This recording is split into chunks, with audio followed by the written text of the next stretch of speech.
오늘 제목을 복받을 태도 이렇게 정해봤습니다. 한번 따라서 할까요? 복받을 태도. 홍수 이후에 여러분 홍수가 얼마 정도 그러니까 홍수는 40일, 비가 오는 건 40일이었죠. 그래서 비가 올 때부터 방주에서 나와서 땅을 밟을 때까지의 시간이 얼마가 걸렸다고 그랬죠?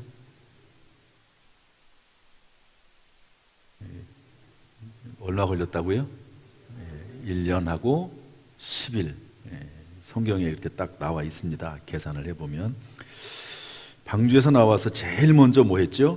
하나님 앞에 예배 드렸습니다. 가족과 함께 예배 드렸습니다.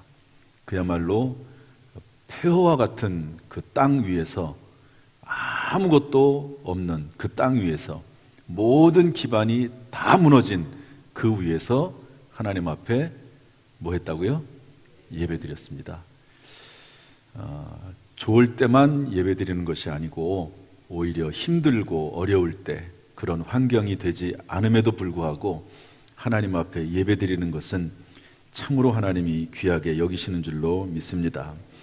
그래서 그렇게 예배 드리는 노아와 8 식구들에게 하나님께서 약속하시죠. 생육하고 번성해라. 땅에 충만해라. 동물들이 너희를 두려워할 것이고 동물들을 너에게 음식으로 주겠다. 그리고 다시는 물로 심판하지 않겠다. 그 약속의 증거로 무지개를 세워주겠다. 여러분, 비 때문에 얼마나 고생을 했습니까? 그러면 비만 오면 두렵지 않겠어요? 그런데 무지개를 딱 보면 안심이 되는 거죠. 하나님께서 이제 다시는 물로 우리를 심판하지 않겠다고 하셨지. 안심이 되는 거죠. 여러분, 하나님은 우리에게 두려움을 제거하고 안심, 평안을 주시는 하나님이신 줄로 믿습니다. 그래서 이제 새로운 시작이 됐는데요. 18절, 19절, 20절 보면 이제 세 아들 셈과 함과 야벳이 농사를 했다는 거예요. 농사. 그러니까 생활이 점점 안정화되는 거죠. 그래서 땅을 잘 일구어서 농사를 시작을 했는데 포도주 나무를 심었다 하는 것이죠. 우리 20절, 21절 말씀 다 같이 읽어보겠습니다. 20절, 21절 시작. 노아가 농사를 시작하여 포도나무를 심었더니 포도주를 마시고 취하여 그 장막 안에서 벌거벗은지라.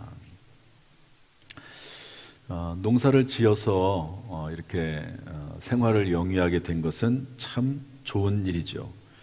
그런데 21절로 넘어가면 곧바로 문제가 시작이 됩니다. 포도나무 심었는데 포도주를 먹고 그 장막에서 벌거벗었다 하는 거죠. 이게 무슨 문제일까? 표현은 단순하지만 엄청나게 큰 사건입니다. 큰 사건이라기보다도 큰 사건이 되었습니다. 한번 따라서 할까요? 큰 사건이 되었다. 그러니까 여러분, 술을 좀 드실 줄 아세요? 술 먹으면 취하지요. 나는 술을 먹고 아주 많이 취해본 적이 있다 하는 분 한번 발 들어보세요. 나는 술 취해가지고 이렇게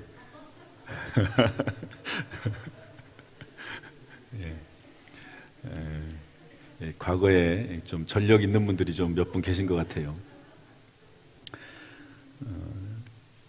이제 술을 먹으면 여러 가지 현상들이 나오겠지만 노아 할아버지는 술을 먹으면 어떻게 하는 버릇이 있죠? 벗는 버릇이 있는 거예요. 다 벗어버려요. 어떤 사람은 술 마시면 욕하는 사람도 있고, 어떤 사람은 술 마시고 집에 들어오면 애들을 때리는 사람도 있고, 어떤 사람은 술 마시면은요 꼭 노상방뇨하는 사람이 있어요. 참 희한해요. 그런 분도 있더라고요. 술이 사람의 몸속에 들어가면 자기가 자기 몸을 다스리지 못하고 술이 자기를 다스리게 되는 그런 현상이 생기게 되지요. 어쨌든 이 문제는, 이 부분은 별 문제가 아닙니다.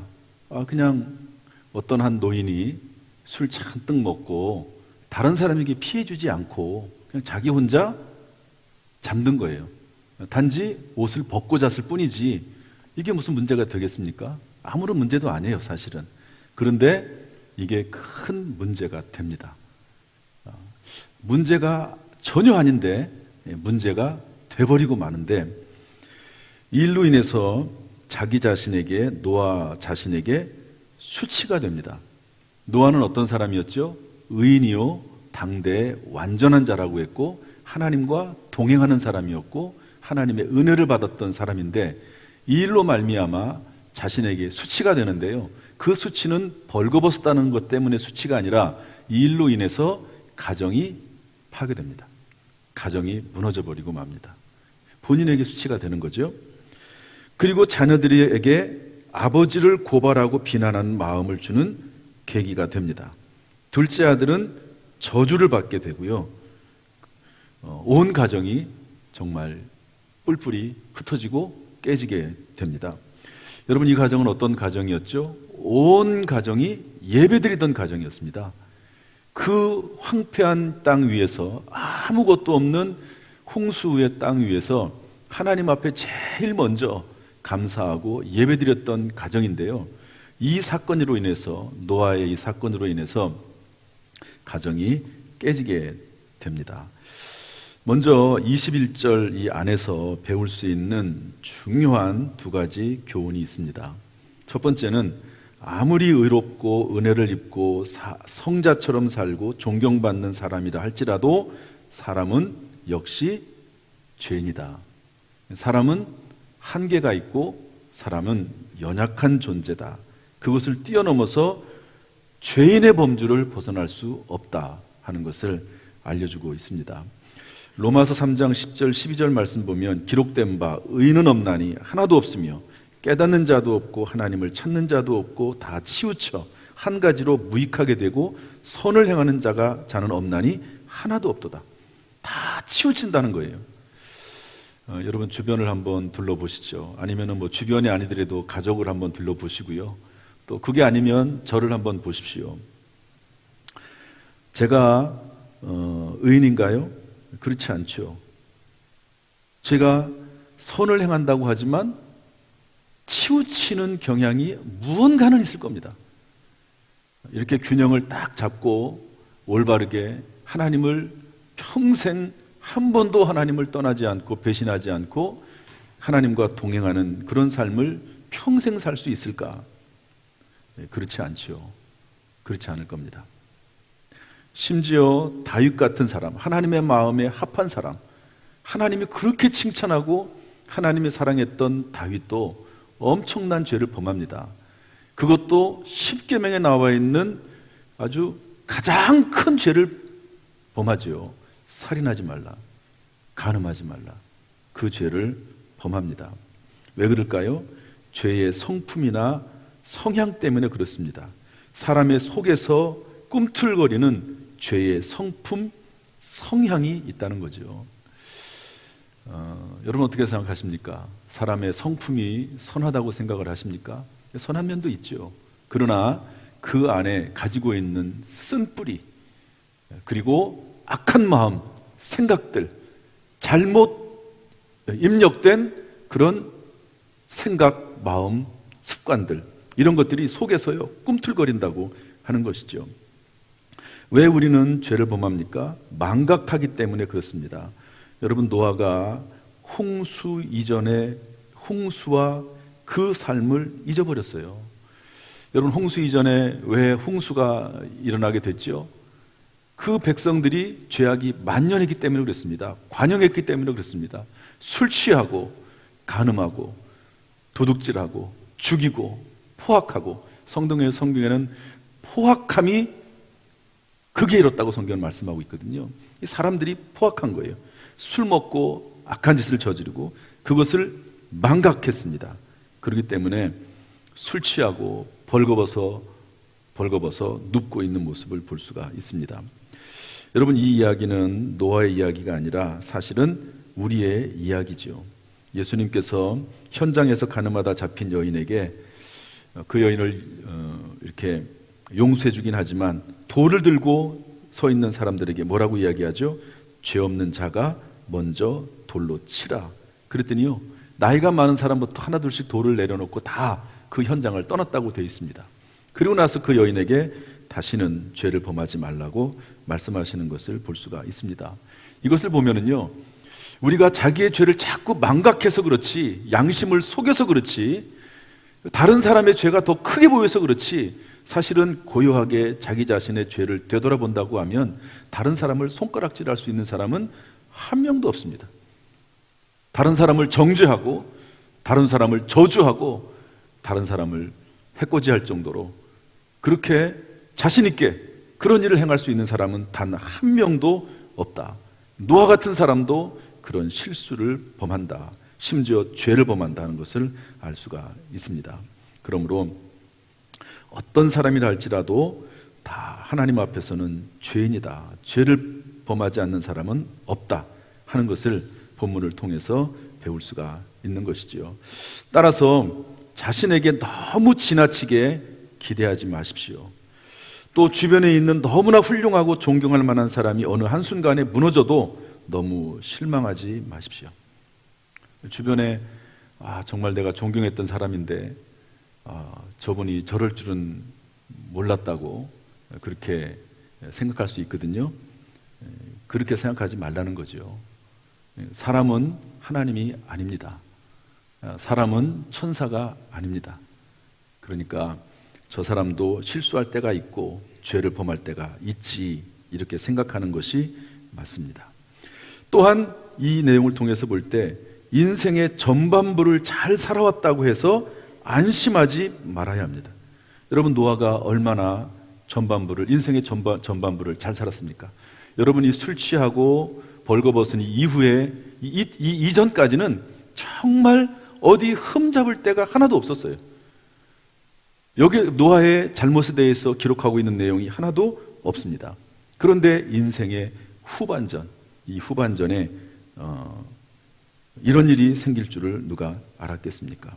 나는 절대 그렇지 않을 것이다 라고 생각하지 말아야 합니다. 인간 안에 흐르는 죄는 겉에서 보는 것과 다릅니다. 존경하고 사랑하는 부모님들, 믿고 살아왔던 그 부모님들, 또 믿었던 남편이나 아내가 배신하고 떠날 수 있습니다. 이것이 인간이죠. 그렇게 하라는 것이 아니고 늘 그렇다는 것이 아니고 그럴 수 있다 하는 것을 생각을 하면서 인생의 전반부를 잘 살았다 하더라도 인생의 후반전을 끝까지 잘 살아나가야 되겠다 하는 그런 믿음의 고백이, 그런 다짐이 또 하나님 앞에 기도해서 은혜를 구할 수 있기를 주님의 이름으로 축복합니다. 따라서 하나님의 은혜에 감사할 따름이고요, 오직 예수님의 십자가만이 저와 여러분의 소망이 되는 줄로 믿습니다. 죄가 있고 허물이 있지만 그럼에도 불구하고 감사한 것은, 노아처럼 넘어지고 쓰러질 때가 있지만 그럼에도 불구하고 감사할 수 있는 것은 예수 그리스도로 말미암아 다시 하나님께로 돌아갈 수 있음을 인하여서 감사하는 저와 여러분 될 수 있기를 주님의 이름으로 축복합니다. 노아의 실수를 통해서 21절 말씀을 통해서 한 가지 더 배울 수 있는 교훈은 방종은 금물이라는 겁니다. 따라합시다. 방종은 금물이다. 방심하고 교만하는 거죠. 노아가 편안해지니까 이런 일을 만나게 되는 거죠. 그래서 예수님께서 뭐라고 말씀했습니까? 시험에 들지 않게 깨어있어 기도하라. 따라합시다. 시험에 들지 않게 깨어있어 기도하라. 시험에 들지 않게 깨어있어 기도하라. 가슴에 손을 얹고 시험에 들지 않게 깨어있어 기도하라. 시험에 들지 않게 깨어있어 기도하라. 여러분 스스로를 향해서 그렇게 명령하십시오. 야, 너 시험에 들지 않게 깨어있어 기도해. 너 깨어서 기도해. 그러지 않으면 시험에 들어. 그렇게 스스로에게 명령하세요. 시험에 들지 않게 깨어있어 기도할 수 있는 그런 마음도 주시기를 주님의 이름으로 축복합니다. 잘 될 때일수록 경계를 늦추지 말고 입 조심하고 느낀 대로 함부로 말하지 말고 가능하면 입을 다무십시오.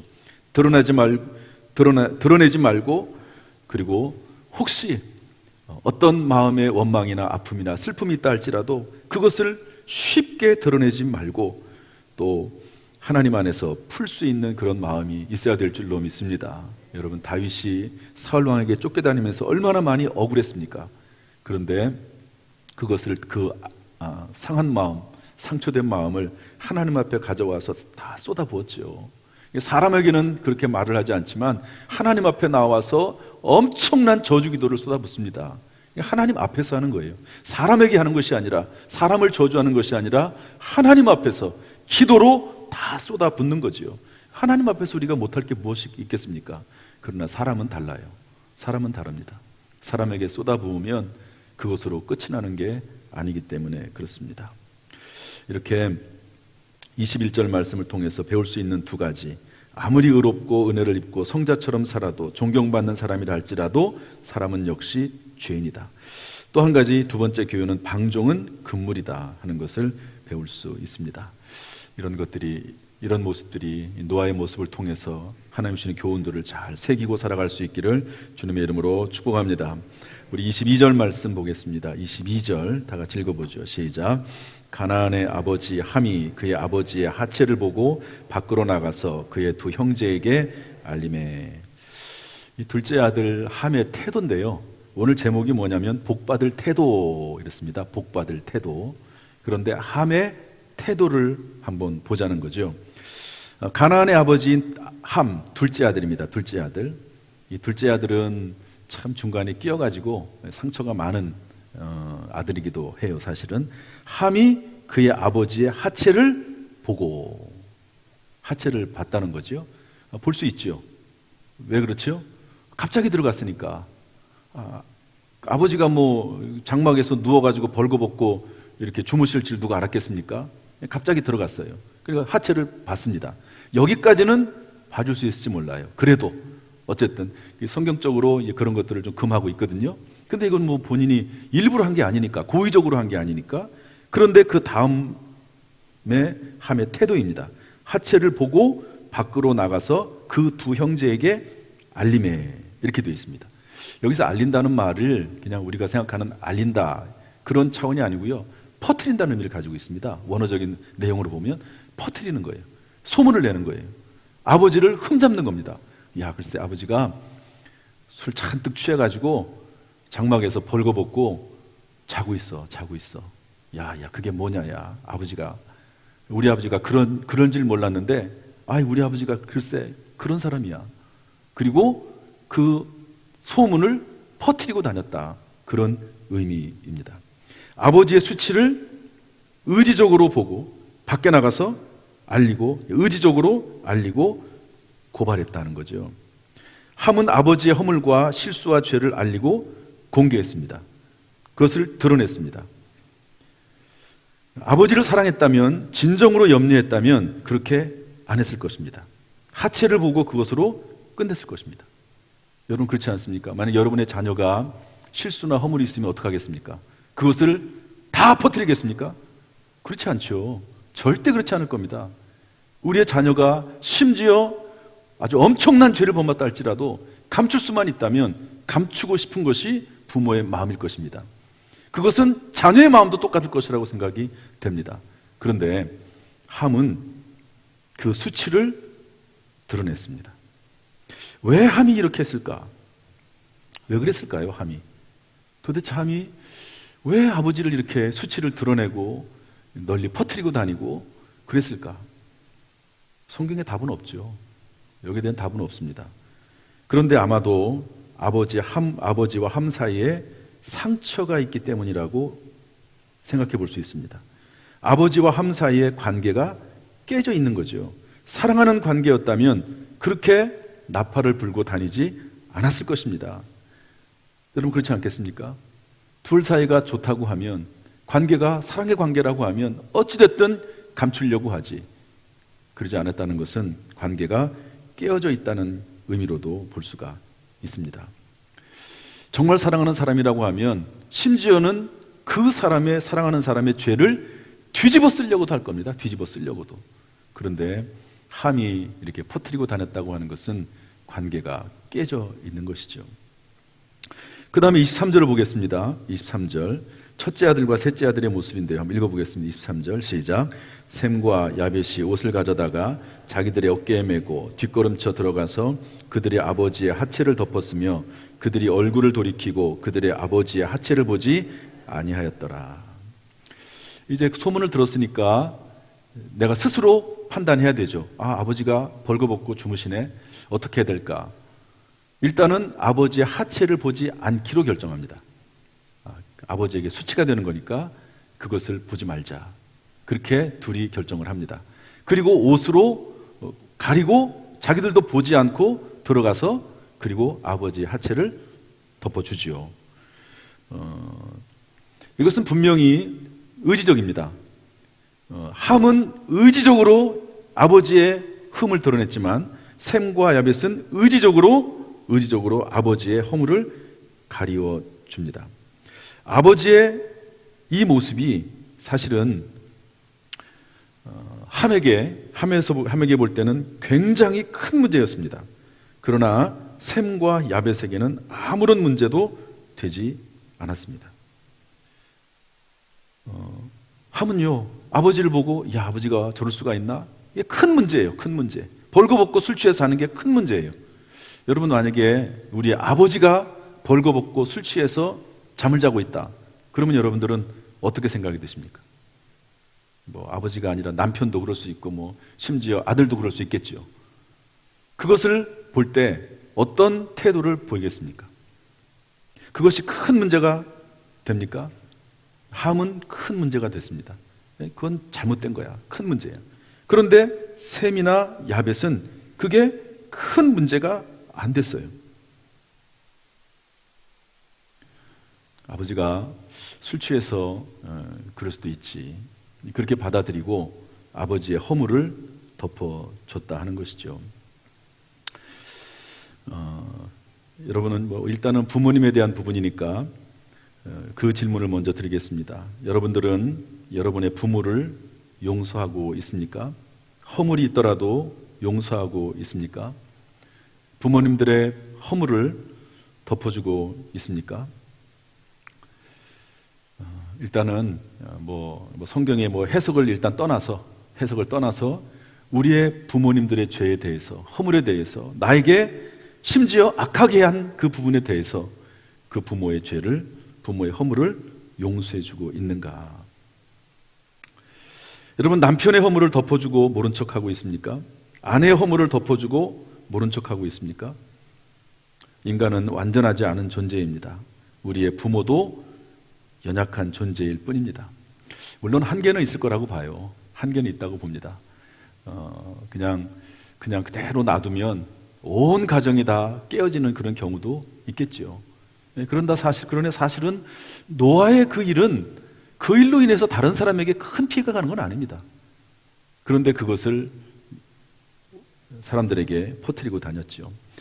이렇게 서로의 허물을 용서해주고 덮어주고 이해해줄 수 있다면 그것은 참 복된 일입니다. 그 이야기가 뭐냐면 이제 나중에 그것을 알았어요. 한번 읽어보겠습니다. 24절 말씀 다 같이 읽어보죠. 24절 시작. 노아가 술이 깨어 그의 작은 아들이 자기에게 행한 일을 알고 이에 이르되 가나안은 저주를 받아 그의 형제의 종들의 종이 되기를 원하노라. 또 이르되 셈이 하나님 여호와를 찬송하리로다. 가나안은 셈의 종이 되고 하나님이 야벳을 창대하게 하사 셈의 장막에 거하게 하시고 가나안은 그의 종이 되게 하시기를 원하노라 하였더라. 이제 이 부분에 대한 해석입니다. 해석이에요. 아무리 그래도 그렇지 둘째 아들을 이렇게 저주할 수 있을까? 그렇게 돼 있잖아요. 가나안은 저주를 받아 형제의 종들의 종이 되고, 아무리 그래도 그렇지 아버지가 저렇게 저주할 수 있을까? 그런 마음이 들 수 있을 것입니다. 여기에 대해서 이렇게 해석을 합니다. 이것은 물론 인간적인 면으로 볼 때 좀 심했다 하는 그런 면도 없지 않아 있지만 이것은 예언입니다. 한번 따라합시다. 이것은 예언이다. 다시 한번, 이것은 예언이다. 누구든지 자기 부모의 허물을 감싸주고 치유하고 회복시키는 마음을 가진 자녀는 복을 받지만 정의라고 하는 이름으로 부모의 허물을 드러내는 자녀들은 저주를 받을 것이다 라고 하는 예언입니다. 부모가 잘못했을 때 그것을 덮어주고, 그리고 선한 방법으로 치료해주고 치유해주고, 그런 사람은 복을 받지만, 정의라고 하는 이름으로 부모를 흠을 드러내고 그런 자녀들은 저주를 받을 것이다 라고 하는 예언으로 이 말씀을 이해할 수 있습니다. 선택은 우리에게 달려 있습니다. 여러분, 부모를 용서하십시오. 고통을 주고 상처를 주었던 사람들을 이제는 용서하십시오. 더 이상 죄의 사슬로, 분노의 쇠사슬로 얽어매 놓지 말고 풀어놓으십시오.